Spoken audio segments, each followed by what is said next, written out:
Well, hello and welcome to another edition of Health Solutions with Shawn and Janet Needham, where Team Needham discusses everything healthcare. I'm your host, Shawn Needham, along with my wife, Janet, and we will be discussing creating barriers to prevent obesity today. Dr. Tammy Lopez, she's a pharmacist and was going to be discussing drug nutrient depletion, which is a real thing. And you don't want to miss out on that episode. She's going to reschedule. She had some things come up. So excited to have her on in a few weeks, months, I think. But today we're going to be talking about obesity. And why are we going to be talking about that? I've shared a couple posts. The first one was the Sports Illustrated edition of the latest, one of their latest, because I didn't realize it until it tells you how much I care about the Sports Illustrated edition, swimsuit edition. Um, that I didn't know that they have multiple models on there, depending on when they release it or whatever. So it's not just always one per year. There's multiple ones. So I shared the one of obesity. Of There's an obese model on the cover, and she's 5'11", 242 pounds. So BMI of over 33, definitely obese. And we don't need a scale or a BMI number to diagnose obesity. You can tell by looking at somebody if they're carrying extra body fat. So there was, as you can imagine, there was a lot of controversy when I posted that. And really, I'm not posting to shame anybody. I'm posting to get the word out there, because I love people. I love all people, and I want them to be healthy. And obesity-related disease kills more people than anything else in America. Period. It's the number one killer. So, my goal, as always, in Moses Lake Professional Pharmacy and in this podcast, Health Solutions, is to educate and empower individuals to take charge of their own health. So, with that, we can prevent obesity. Obesity is preventable. And we're going to go into some tips today about how to do that. So, Janet, what do you want to start with? Well, I'm going to just start with if we want to educate ourselves about how deep this problem is and for how long it has existed in our country. Um, if we trust all the numbers that the CDC posts, which I do on this one, I see no reason for them not to. One person dies in our country every 36 seconds from a heart attack. Wow. So we've had other doctors on our show. Dr. Wallen had discussed this. And if that should be enough to say that, that's nearly 2 every minute in our country. So we're not joking about this. It's a serious problem. Um, if we break it down, that's 1 out of every 4 Americans is going to die from heart disease. And of course, that is mixed in with other cardiovascular events, but this is a lifestyle. It's not always just genetic. So, if we want to go down that road of being upset about it because we have genetics, we still can change this. This is not something that's not changeable. It is. Other countries have changed it. Other countries live differently. They have different lifestyles. And so as Americans, we always want to think that we are top gun in the world. So let's be creative and let's challenge this and let's change this picture, because we just spent the last 2 years in fear over a virus, but we're not afraid of something that is really killing us and has been for decades. I mean, to me it's really sad that we've had this discussion about, well, you're mean, you're bullying people, you're shaming. No, it's that in our country people are dying. It's over. You're dead. You're buried. So, um, solutions are very simple. And if we want to think about what is one of the biggest risks that we have, it's what we put on our table and bring home from the store or from a restaurant. And those are all things that all of us have a say in. We have a choice, we have a decision as a consumer, as a person that's eating it or drinking it. So, um, that's what we want to talk about today, is that there are some solutions. And that's one of the things that Shawn and I really felt very strongly over the years, is that if people knew that there was something really easy that they could do to change their life without spending a lot of money, or taking a lot of time, just making small decisions and small choices over time, and it would make an impact on their health, their families' lives, everybody in that household. I think more people would do it, especially if they're educated in how. I So, agree. And let's compare obesity with smoking. So, as of 2014, obesity has killed more Americans every year now than smoking. Think about this 50 years ago. 50 years ago, doctors smoked in the hospital while they right, were rounding on patients. Everybody smoked. Everybody's, or not everybody, that's a strong word, a but lot of a people. lot of people smoked. And then when we started realizing the health dangers of it, and we started educating people on it, the smoking rates declined in the United States. So the rates of certain cancers went down also. Right. So I look at it like obesity the same. Obesity, if we educate people, it is preventable. Type 2 diabetes, which can lead to renal failure, which can lead to blindness, which can lead to losing your feet, amputation of your feet, and many other things. And diabetes is a risk factor for cardiovascular disease, which, like Janet said, 2 Americans a minute will die from cardiovascular disease in America. Just think about this. In this half-hour podcast, 60 Americans are going to die because of cardiovascular disease, which is largely preventable. So we can create barriers in our life to prevent ourselves to make good habits.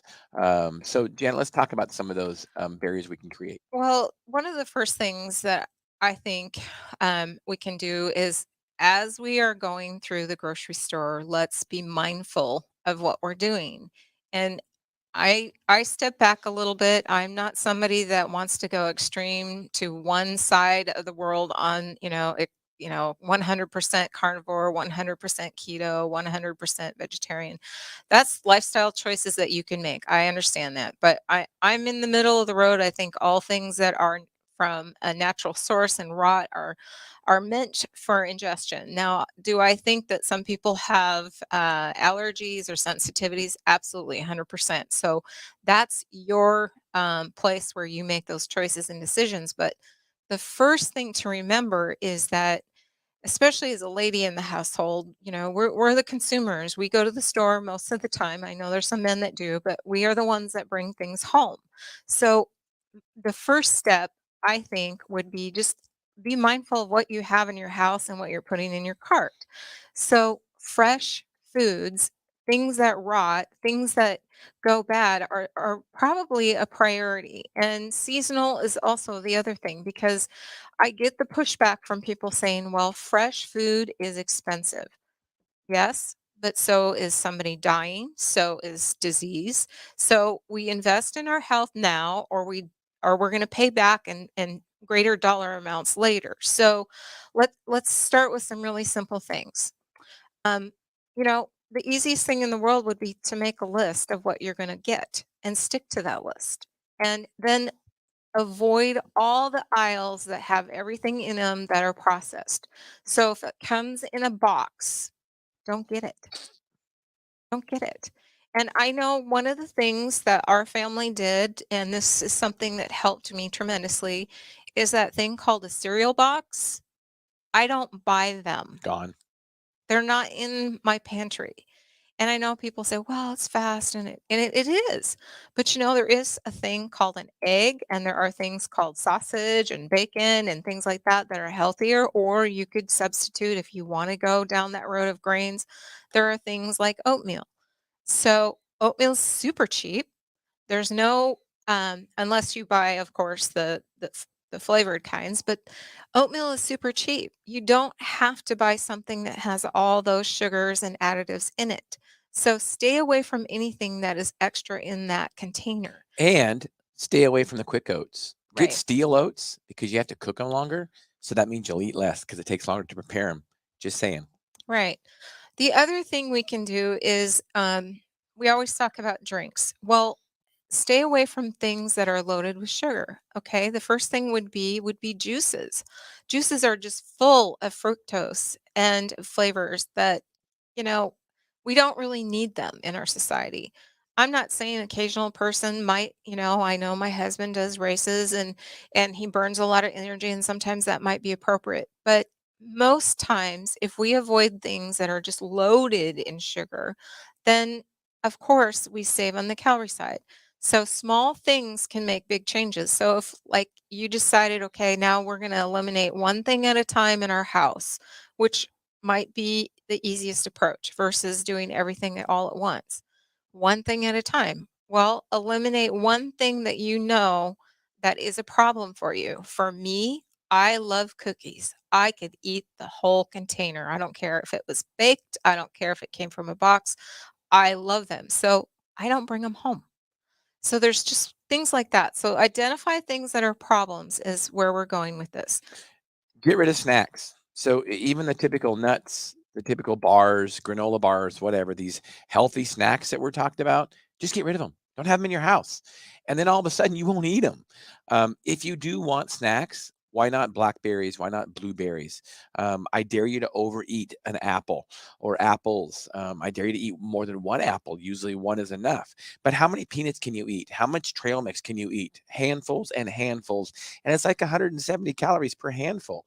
Peanuts are loaded in calories, or nuts are loaded in calories, and they're easy to overeat. So, eat something. If you're going to have a snack, like Janet was saying, if it doesn't rot, don't eat it. So don't have it in your house, and that way, you'll have a less propensity to save stuff up because it'll rot, and then you'll eat less also.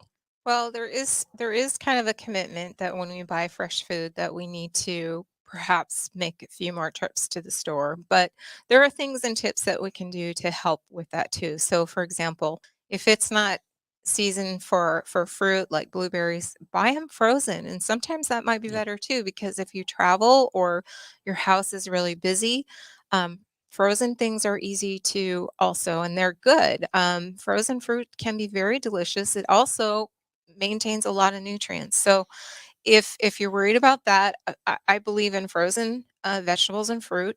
But I do caution again, like when you start getting into things like potatoes and sweet potatoes, they do add things to them. So, keep that in mind. But these are just tips. And I think the thing is that as we slowly work healthier things into your diet, it gets easier and easier. So with the frozen fruit, frozen berries, many times be careful because sometimes they do add extra sugar to Right. those. So be careful about that. But Janet mentioned, so I named this podcast "Creating Barriers to Prevent Obesity." So Janet mentioned you might have to take a few extra trips to the store. Guess what? That's a barrier. That's a good thing, Right. because when you're sitting around at 7 o'clock at night, 8 o'clock at night, and everything else is caught up, and you're sitting on the couch, doing whatever, relaxing, and you want that extra food, and the only way to get it is to go to the store, you're probably gonna say no. Right. Whereas if it's in your pantry and it's in your fridge, you'll probably say yes. And that's part of the problem in America is most of us have essentially an unlimited food source in our house. I mean, we have enough food for years usually. So create those barriers where it prevents you from overeating. I know a guy that was a triathlete, and in his serious training season, he would have no food in the house, literally no food in the house. And every day he would go and he would buy the food that he was going to eat for the day. And that was it. That was his way of creating a barrier, because he didn't have the willpower to say no to those if he had extra food in the house. So whatever you have to do to create that barrier within reason, of course, is Right. is very important. Um, So before we get past the yep. fresh food thing, I want to just point out too, we live in a very rural community and there are lots of farmers markets, but my family does live in a bigger city and there are farmers markets. So look that up as well, because a lot of times that produce is very inexpensive in comparison to sometimes the grocery store. And usually it has better flavor. It's usually locally grown, and then you can also find smaller stores that we see popping up throughout in our community. They're offering fresh options. So, be creative, look online, search for stuff, watch in the paper, watch online. there are other options out there that can be super fun to do. I mean, a farmer's market, if you have kids, can be really fun for your children because they enjoy getting out and they can pick out certain vegetables or fruits or things that are there, and that gives them the opportunity to make a choice in that decision. And farmers markets are extremely inexpensive. Right. I did a video on Facebook and it's also on my TikTok account. Check out my TikTok account at Shawn Needham. I do a lot of short videos on there, but it was on healthy eating. Healthy eating expensive is healthy is eating healthy expensive. And I did a comparison of a McDonald's hamburger, just a small cheeseburger, which is like 370, 400 calories. It was like, I don't know, $3 or $4. And then I had a one russet potato. So that's actually a serving. A serving size is the size of our hand. A serving size is not like this in America. So a serving size of a potato is the size of our hand. And I had some broccoli on there, and I had a chicken breast, and it was like the same price, so like $3 or $4. And if you look at the plate, not only does it look nice and looks healthy because it's colorful, which is good. That means there's antioxidants in the food. Um, but it filled up the plate, and that small hamburger is just in the middle. And I can tell you, and one of them was a chicken breast. So you got good protein, you got some fiber with the broccoli. Um, that fills you up. That one hamburger doesn't fill you up.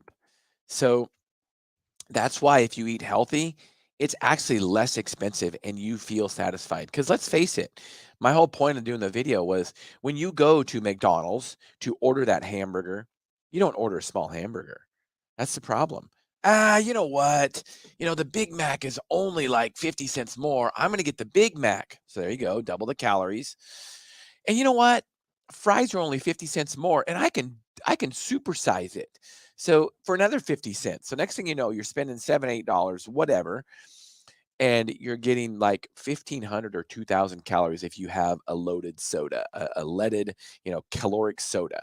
Um, and you're still really not going to feel full. Yeah. So it's important to eat real food, and it's not expensive and it's more satisfying. Right. And the other thing I think is as we're focusing on food today, which we probably will run out of time and have to use some other time for some other subjects on weight. But let's realize too, we understand that we get fatigued when we come home, when we have kids to take care of. So one of the other steps that I think besides our habits of grocery shopping um, is planning a little bit. So, one of the things that we've done in our household that's been extremely helpful is we plan ahead to have certain things available to us. So, when I get home from work, it's easy. I don't have to go into a lot of steps to think about it. So, we prepare meat ahead of time.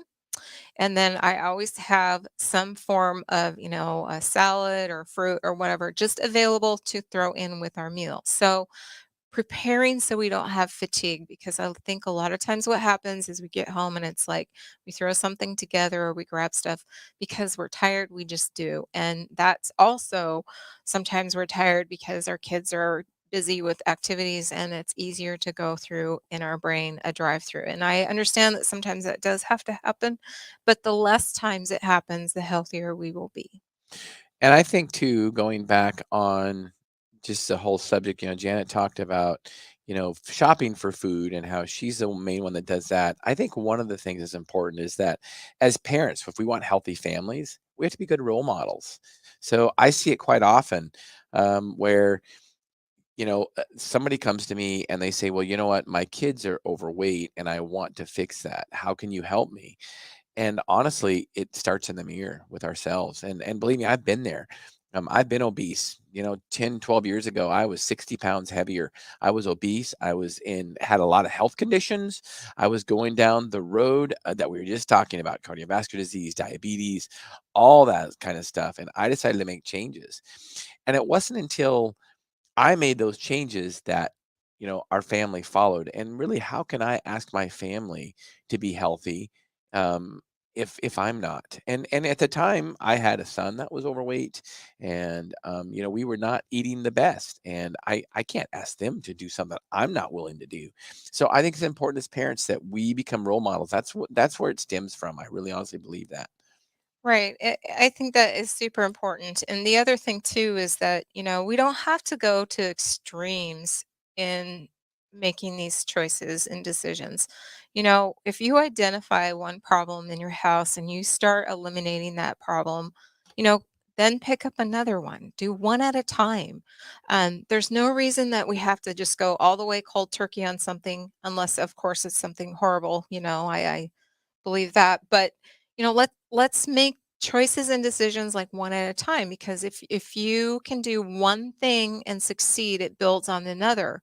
So if, let's say, we decided no more soda, that's sugar, in our house, um and we keep doing that for 2 or 3 months, then let's tackle another thing.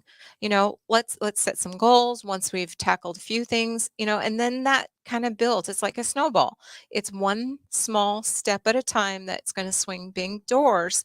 And if we can prevent extra weight and then we start eating healthier and the weight starts coming off, then we've made a huge change in our health. And even 10 pounds makes a huge difference in somebody's overall risk. So it's not like we're saying, like, you know, this has to be right this moment from one extreme to the other. Let's make small steps. Let's make decisive decisions. Let's be mindful of what we're purchasing and when we're purchasing.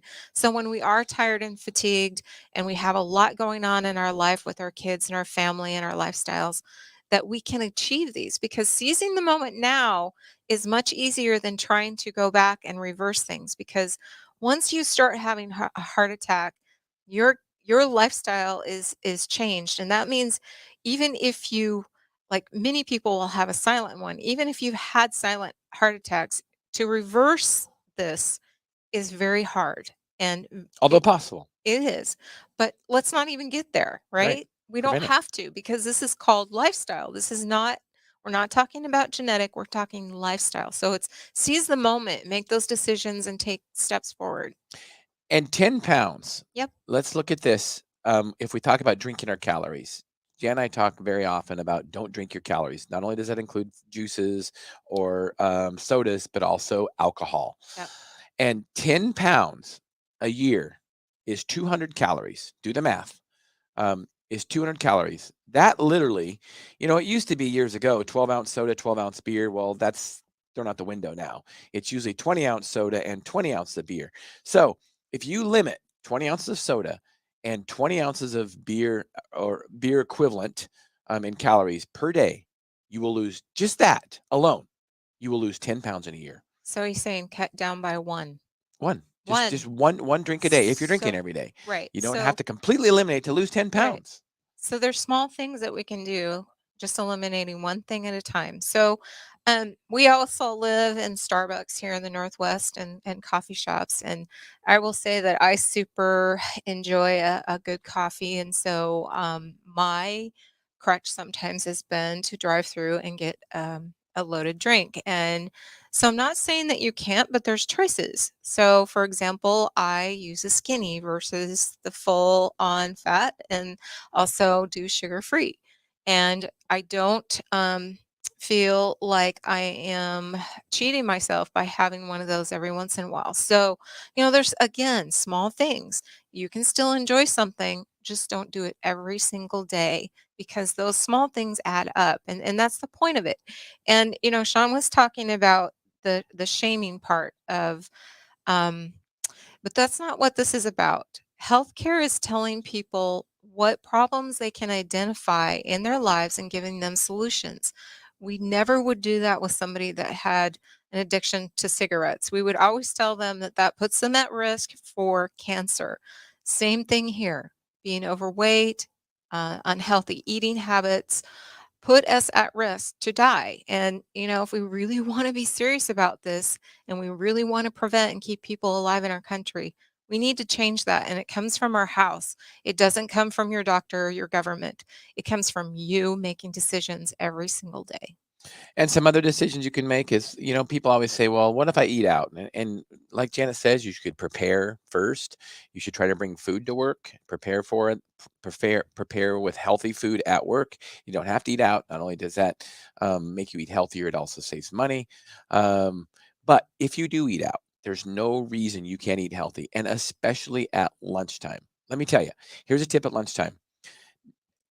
Never, ever, ever, ever supersize or order something really big because, you know, your lunch is typically half hour to an hour, and then you're going to be at work again, right? So no matter what you eat, probably you're going to be forgetting about it in like an hour, and you're going to be so busy, hopefully at work, that you're not going to be thinking about food. So order something small, order a salad, and you will be happy with that, and you'll probably eat it all. But think about it. If you ordered that supersized meal, you'd probably eat it all too and not feel good about it. So just you order something very, very small and healthy for lunch, and when you go back to work, you won't even remember that you what you ate earlier, and you'll be satisfied. Um, so I know Janet says we might not have time, but I want to talk about anti barriers to exercise. We talk about creating barriers to prevent obesity, but one of those is to not have barriers to exercise. So some tips in just the 5 minutes as we finish this up. Some tips are this: have a routine, even if it's just walking. If it's just walking every morning for 10 minutes or whatever that is, have a routine to do that every day. And I suggest doing it before you get started doing other things. Just do it before you get started, because then it's easier to get it done and less excuse in the afternoon to not get it done. And whatever your clothes are, your shoes, your workout clothes, have those laid out the night before. That's one less barrier that you have to creating that good habit of your movement every day. And whatever your exercise is, create that. I know I ride bike, so I will have all my clothes laid out. I'll have my bike ready. I'll have water bottles. I'll have fuel if I need it. Um, Anything I need that's gonna create less of a barrier, so I can't say, you know what, I don't want to get ready to go ride. So and it helps tremendously. So that is just creating less barriers to good exercise. You have any tips for that, Janet? So one of the things that I think is super important too is getting outside. I know sometimes weather is not always permitting that, but I think that when we get outside and start moving, that there's something special that happens. And I mean, I know when I had children and they played outside, they were tired and slept well. So I think some of those little steps of, if you can get outside and exercise, do that, whether it's, your garden or your yard or whatever. Get outside, because those do things that help us prevent eating. And it also gets us into a better mood. We just feel so much better. Our neurotransmitters are released, and exercise is a lot more enjoyable. I know when I'm outside, I seem to enjoy our exercise so much more. So, those are just positive tips. And, here's the thing, small steps again. You don't have to run a marathon. Let's start with simple things. Just start moving. Just start doing something and then build on it. Yep. It doesn't have to be that I have to do XYZ before I can do this. If you want to go to a gym, just go to the gym. You don't have to do everything, as far as, because everybody's at different levels and steps. But the first thing is just start moving. Right. And if you can't go to the gym, don't go to the gym. Yep. And there's Walk. been many a times when I'm traveling or something like that, I don't have access to a gym with decent equipment. I just do something, push-ups, all kinds of body weight exercise, squats, whatever. And sure, maybe it's not with weight, but it's better than nothing. Just keep moving. Right. Um, and on this topic, as we finish this up, remember, it's facts over feelings. And obesity is dangerous. It's the most dangerous thing we can do as an American, is to be overweight. And it's not fat shaming when we speak truth. We should do it in love, and we do it because we love people, and we want them to live not only a longer life, but also a healthier life, so they're not wheelchair bound or hospital bed bound. And if you've seen it with morbidly obese patients, that's what they are. And Jan and I have experienced that in healthcare, and it is not very fun to see that kind of stuff at all. And that's something I want to prevent from happening. So Right. our goal here is to educate and empower individuals to take charge of their own health. As two pharmacists, a pill is not the answer. A pill is not going to be the answer to diabetes, to hypertension, to all these chronic diseases caused by obesity related problems. A pill is not the answer. No, it's It's your lifestyle. lifestyle. Yep. So, um, Don't forget to check us out. We cannot stream live on Facebook right now because I've been restricted. That doesn't mean you can't watch us, because you're watching us right now on Twitter, on LinkedIn, and YouTube. So don't forget to like those and comment. Please let us know what you think about our episode. Please let us know what ideas you have to creating barriers to preventing obesity, or what tips do you have to prevent barriers from healthy living. So we love your comments. As always, thanks for watching. Thanks for listening. Health Solutions with Shawn and Janet Needham. Thank you so much.